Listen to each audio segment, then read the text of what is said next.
This week's news. Prayers and mourning in the wake of terrorist attacks. Australia's Catholic bishops will face discrimination complaint.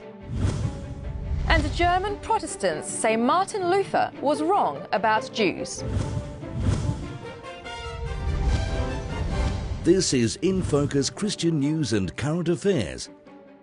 Hello, it's fantastic you could be with us for In Focus this week. I'm Kent Kingston and my co-host is Sibel Coutet. It's great to be here, Kent, especially since it's such an auspicious occasion. Okay. The 400th episode of Record in Focus. Yeah, that is pretty exciting, isn't it? More episodes than Seinfeld, but not as many as The Simpsons, I'm afraid. We've got Politics in Focus coming up this week. Sue Rad is in for Food in Focus, and I'll be sitting down with author Amanda Buse about her new novel, which addresses a number of issues, including eating disorders. Well, if we've got all that to pack in, we'd better get on with the news then. All yours, Sibel. Church leaders from around the world were among those making official statements of sympathy after last week's devastating terrorist attacks in Paris and Beirut. In the days after the attacks, security was still tight. A Seventh-day Adventist congregation in Paris was among the church groups that kept their church buildings closed last Saturday. The Church of England released a series of prayers for peace and expressed solidarity with the people of France. In Sydney, Australia, a Sunday prayer service was held to mourn the tragedies in Paris and Beirut and to seek comfort in God and one another. The United Nations has convened a meeting with faith leaders from the Middle East and North Africa to find ways to reduce hate speech in the region. Of particular concern was the way hate speech is used to increase tension between religious and ethnic communities and to incite violence. The UN Office on Genocide Prevention sees religious leaders as being in key positions to identify the rise of hate speech and be a positive influence in reducing it and building respectful relationships between communities.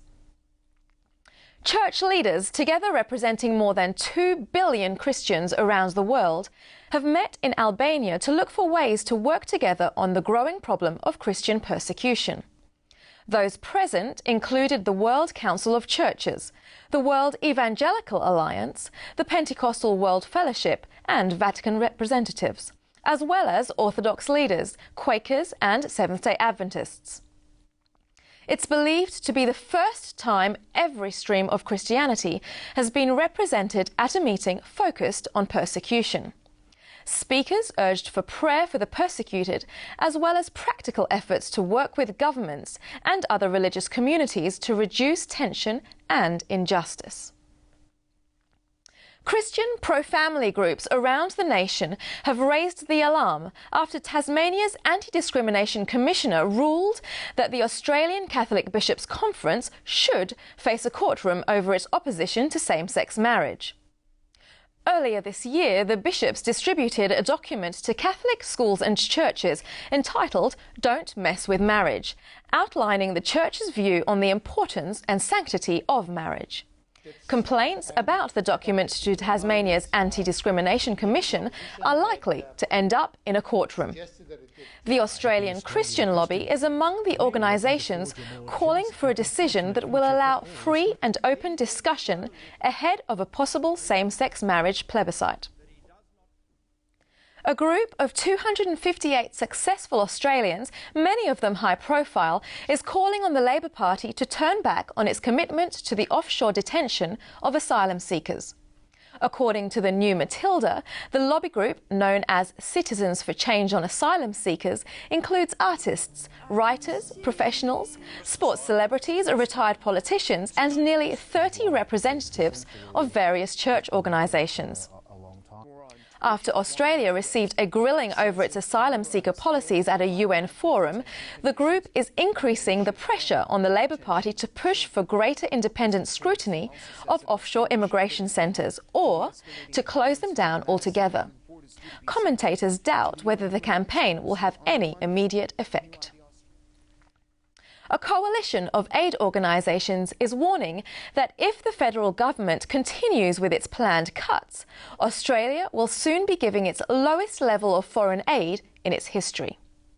The Dear Prime Minister campaign asks Malcolm Turnbull, as well as local MPs, to invest in the developing countries around Australia so that the region can experience prosperity, stability and freedom from extreme poverty. Countries that are our neighbours, that are successful, that are thriving, where people are doing well, are good neighbours. They grow our own economy. They help minimise risks of disease, of disaster, of extremist thinking. And so those are important contributions the Australian aid program makes to Australia as well as to our neighbours. The campaign includes a tongue-in-cheek video of the announcement campaigners wish Mr Turnbull would make. The Australia of the future has to be a nation that is investing more into Asia and around the world. What is the policy decision today? It is to restore the Australian aid budget. Of course. Despite expressions of concern from family organisations, Australian free-to-air television will no longer show only G-rated programming in children's viewing times. Instead, the new commercial TV code of practice will allow PG content as well. From the 1st of December, programmes and ads in traditional children's viewing times may include references to drug use, nudity and mild supernatural or horror themes. 6 to 8 a.m. in the morning, 8:30 a.m, 4 to 7 p.m. They're prime times for kids. Mum and dad are busy getting breakfast ready, getting dinner ready, washing the kids, getting them for school. And I think parents need to be able to sit down and say, well, be able to do those activities and say, the kids are safe at this time watching TV, rather than that extra fear and anxiety of worrying about what they're watching. In addition, the times when M or MA rated programmes can be shown will be brought forward to an earlier evening time slot. Christian organisation Family Voice Australia says asking the commercial TV industry to set its own guidelines is like putting the fox in charge of the henhouse. They're calling for the government to intervene. The Protestant Church in Germany has officially distanced itself from Martin Luther's statements on the Jewish people and religion. The umbrella group of Lutherans, Reformed and United Churches voted unanimously to recognise their historical guilt for the Protestant Church's negative view of Jews. Martin Luther, late in his life and in poor health, wrote harshly about Jews, calling on Christians to burn down their synagogues and drive them out from their homes. In 2017, Christians around the world will mark 500 years of the Protestant Reformation, 500 years since Martin Luther nailed his 95 Theses to the Wittenberg church door. The results of the first democratic elections in 25 years have seen the people of Myanmar celebrating in the streets, but Christians are adopting a wait-and-see attitude. The victory of Aung San Suu Kyi's National League for Democracy party has been widely welcomed, but according to World Watch Monitor, her opinions on Myanmar's ethnic minorities have so far been muted. The Chin, Kachin and Karen minority groups have suffered under military rule, with some resorting to guerrilla warfare to further their cause. All have large numbers of Christians among them. The Muslim Rohingya have been struggling to gain recognition as legitimate citizens of Myanmar. They were not allowed to vote in the election. There are two sights that often leave people feeling reverent and awestruck: the vaulted ceilings of a Gothic cathedral and the vastness of the night sky. Artist Miguel Chevalier has combined the two at Cambridge University's King's College Chapel. The light show is not just for the soul, however. Some of Cambridge's most renowned professors and alumni, including Stephen Hawking, have added to the experience with a spoken word. To transform all of our futures, we can and we must do more, because we have many more world-changing ideas to give. And that's this week's news. Stay with us. Kent will be back with food and politics in focus straight after the break.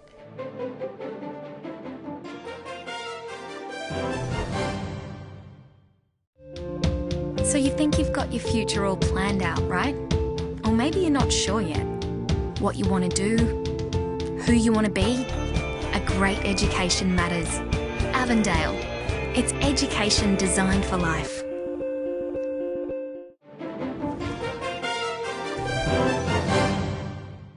Hello, welcome back. And now we go to Canberra, where Lyle Shelton is standing by from the Australian Christian Lobby. How are you, Lyle? I'm very well, thanks, Kent. Good to be with you. Now, Lyle, we heard in our news bulletin earlier about this booklet from the Australian Catholic Bishops' Conference that has triggered a complaint in Tasmania, of all places, on the issue of same-sex marriage. What's going on there? What's objectionable about this booklet in particular? Yeah, that's a great question, Kent. The booklet was produced by the Australian Catholic Bishops' Conference. It's called Don't Mess with Marriage. It's a pastoral letter to Catholic people all over the country, just explaining Christian teaching on marriage and why marriage is between a man and a woman and why mums and dads are really important for children wherever possible. Yet the Archbishop of Hobart, Archbishop Julian Porteous, has been reported to the state's Anti-Discrimination Commission, and Commissioner Robin Banks has ruled that he has a case to answer, and it's most likely heading to court. Okay. Why Tasmania in particular, out of all the states of Australia? I think in Tasmania, the anti-discrimination law there has a lower trigger than perhaps other state anti-discrimination laws. So if someone claims to be offended, that can trigger the law. And so a transgender candidate for the Greens political party, Martine Delaney, has complained to the Anti-Discrimination Commissioner that he is offended and is looking for redress from the Catholic Bishops' Conference and from Archbishop Porteous. Oh, okay, all right. I guess, yeah, that makes a little more sense now. Do you see a case like that having any sort of merit once it gets before a commission? Well, this is where it's quite concerning. I guess we don't know what happens when it gets into court. The fact that the Commissioner has said there's a case to answer is a worry.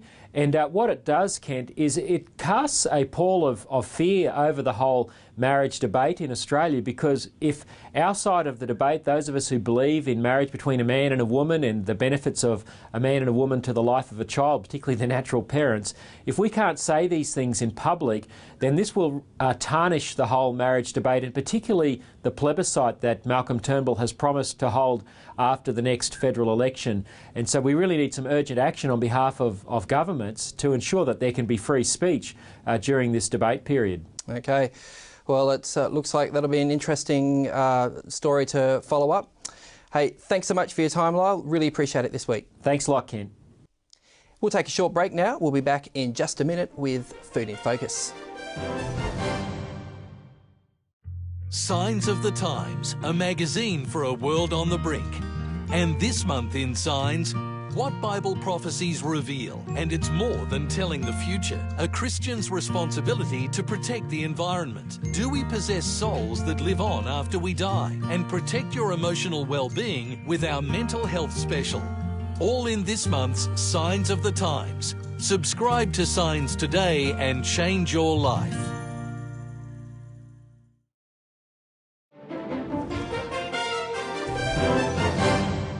Hi, welcome back. Well, you've been there. I know I've been there. It's late at night, you're stressed or maybe just bored. What do? You open the fridge, you open the pantry, and you grab something sweet, something salty, something fizzy. It's not good for me, is it, Sue? It could be detrimental. It could be detrimental. It's a problem of willpower, isn't it? I mean, how can we just not make those bad food decisions? Many people think it's a problem of willpower, but the research actually shows that we make more than 200 decisions about what and when we eat on autopilot. Wow. Which means it's not about willpower, because most of what we do is not about willpower. It's really about designing our environment to support our health goals. So really, when it comes to health and well-being, we should design the environment. Well, so what do you mean by that? Design your kitchen, your car, your glove box, your handbag. What's there will determine what you eat and how much you eat. Okay. So one of the first things we do at my clinic for people that want to get healthy and live better lives is get them to do a kitchen audit. Okay. We get them to have a look at what's in their pantry, in their fridge, in their freezer, and to make a list of these food items, cross out those that they know they really don't want to eat and remove them. Get them out of the house, out of sight, out of mind. I have to confess something. So if it was my house, I could tell you how we'd remove them. We'd eat them. Or give them to friends. So that's a really important first step. Yep. Second okay, step so step one, get rid of the food that you know isn't good for you. Okay, that's going to trip you up. Second step is replace it with food that you do want to eat more. So, for example, get those whole foods, natural, minimally processed foods in the house and put them at eye level. Okay. There was one interesting study that Brian Wansink did, who's a food psychologist, and they got people to swap their fruits and veg from the crisper, put them on the top shelf in their fridge, and put the other foods back into the crisper that are not as healthy. And they found that within just 1 week, people tripled the amount of fruits and vegetables they consumed. Wow, just from switching shelves around in the fridge. Supermarkets know this, which is why they have the most profitable items at eye level. So we need to use that bit of advice and implement it at home as well. There you go, wow. So whether it's the fridge or the pantry, for example, I put my legumes and whole grains in glass jars at eye level. So when I open that cupboard door, I'm prompted to think, what can I cook tonight? Or when was the last time I cooked these black beans, and rotate those choices. So it's not just about snacking, it's about like cooking a meal as well. All of that, that's right. Oh, wow. Okay. And even in our freezer, for example, you can keep things there that would otherwise go into the bin that are super healthy. Speaking of which, what the dickens is, that is revolting. It's one of those brown bananas that people often chuck out, throw them into the bin. But what you can do with that, Kent, to reduce food waste is just peel it, break it up into chunks and freeze it. Okay. And later, when you're feeling like it's a hot day and you feel like having some ice cream, puree that up and make a beautiful, creamy, real banana ice cream. Okay. Or toss it into a smoothie. What would you, just the banana by itself? It's amazing how when it freezes up, the texture of the banana lends itself to a creamy gelato type ice cream. Wow. So it's about getting rid of the stuff you don't want to eat, replacing it with good, minimally processed natural foods, putting them at eye level or visibly somewhere to prompt you to eat, and decluttering your kitchen, because they've shown cluttered kitchens make people snack twice as often. Wow. So cleaning up your environment, doing it all by design, will greatly help you with your health and well-being, rather than just relying on that willpower, which doesn't work. That's great, great tips. So there you go, folks. Keep your health at eye level, and every time you open the kitchen, your fridge or your pantry, it'll be staring back at you. Do yourself a favour, have a healthy snack. Thanks so much for your time today, Sue. Pleasure, Kent. Really appreciate it. We'll take a short break now.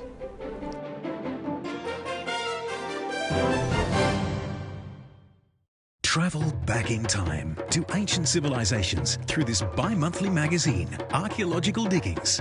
Don't miss an issue. Subscribe online or ask for Archaeological Diggings at your local newsagent. Hi, welcome back. Well, it's a tough issue that touches so many people, and it's difficult to talk about. I'm talking about eating disorders. And look, it runs the risk of getting very educational, but there's another way to do it. Amanda Buse is here, and she's written a story, a book, Summer Fades, which I've read, Amanda, and enjoyed very much. Thank you. Thank you. So, look, as we talk about this book, I don't want to give too much away about the plot, but can I sort of ask a few questions and draw some stuff out, and you can stop where you need to, you know, because then you have to read what happens next. In this book, Summer suffers with essentially anorexia nervosa. That's right. Is that right? What made you decide to go there? I mean, it's a bit of an uncomfortable topic, isn't it? Well, I think it's important to address the uncomfortable topics that nobody really wants to talk about. And body image is something that's so big in the media at the moment, especially with all the young people on Instagram and things like that, and the focus on, do I look good enough? Am I the right shape? Do I have the right face? Have I got the right colours on, and am I wearing the right clothes? And people get so obsessed with how they look, and it's more about what's inside that counts than what's outside. There actually has been a phenomenon of girls actually putting their photo up on the internet and saying, do you think I'm pretty? And actually like putting it out there that literally, and which is sort of scary, you know, making yourself very vulnerable. Yes. And so how do you see anorexia and other eating disorders as fitting into that whole, you know, cult of the image? Well, I was watching a YouTube clip just the other day of a young lady who'd put a photo of herself up on the internet, completely makeup free, and people had written really kind things, and people had written really cruel things as well. And I was thinking as I was watching that, what's the impact of that on the person inside once upon a time, before they had access to all of these social medias, we didn't have that kind of feedback, because you wouldn't go up to someone and say, you look ugly, your face is too pale, you've got too much acne, and say all these really negative things to somebody's face. But now people feel that they can do that anytime they like. So they put a picture of her up with no makeup, and then she put a picture up with her face fully made up, and then they said all these other really negative things as well, and she just couldn't win.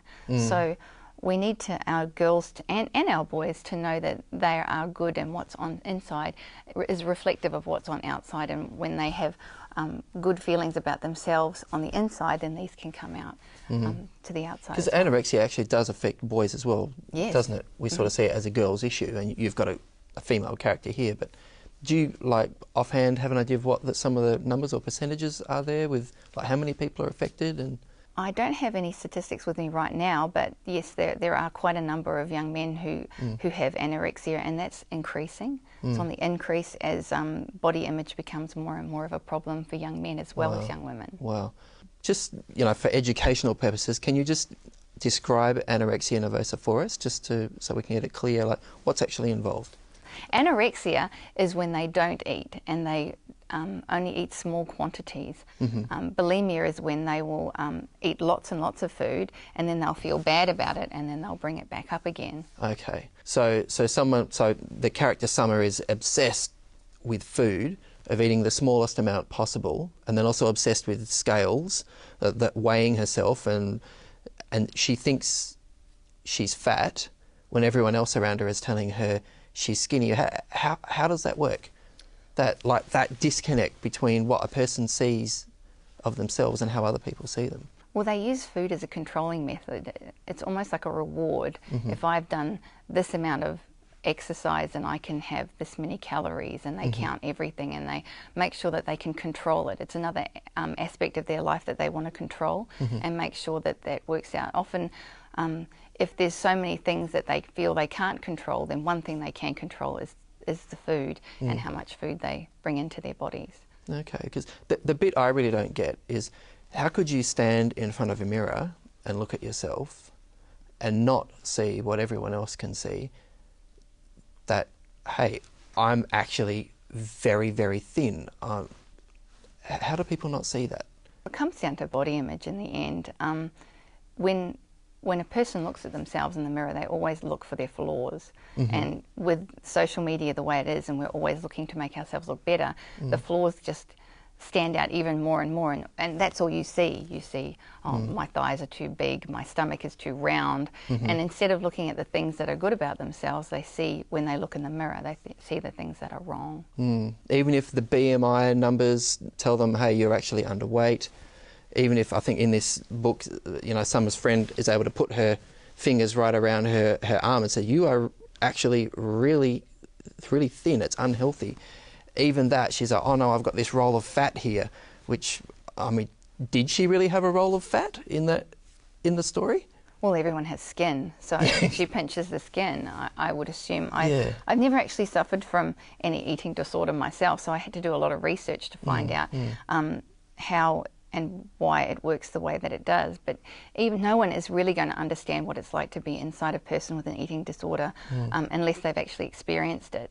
So I did the best that I could, and I hope I've done it well enough. Oh, well, it certainly left me with some insights, and to be, I guess, just to be fascinated to want to know more, and to think, how would I help someone like that? Because anorexia actually is did I read there that you said it's the mental illness that actually kills more people than any other mental illness? Well, it is a mental illness that causes people to die, yes, because they it's very difficult for them to change tack and begin to eat again. I remember when I was a young person, and back in the days when there was Karen Carpenter, and I was quite young when that happened, and I remember thinking, how is it that you can starve your body to the point that your heart stops? And I guess I got interested in it way back then, wondering about why somebody would choose to not provide their body with enough nourishment for it to keep going.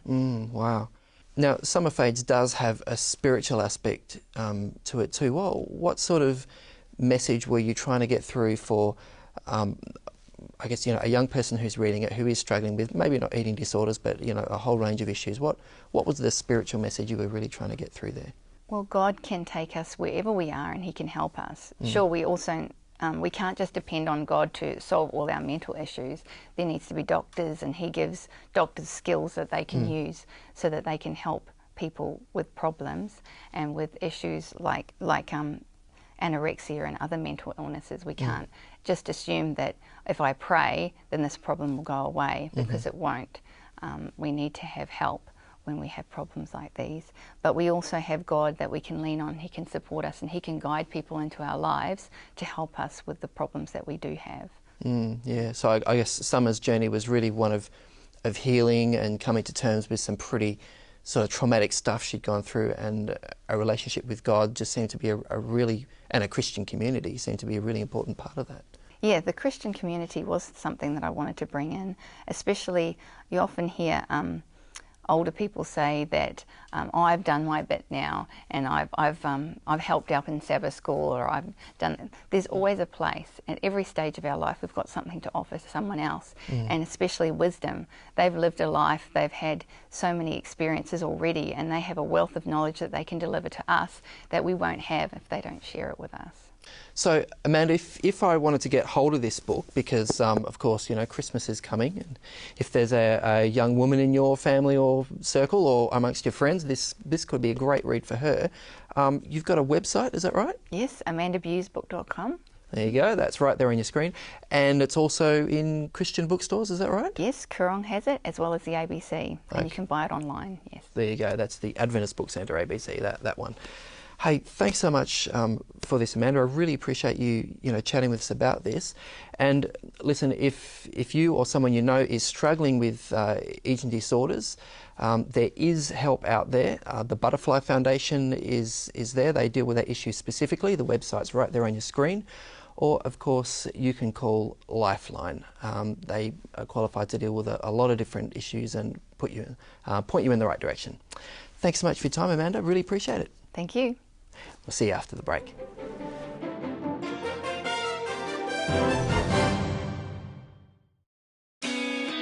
Planning your future can be a daunting task. What you want to do, who you want to be, and the road ahead can often be unpredictable. No one really knows what the future holds. Avondale. It's education designed for life.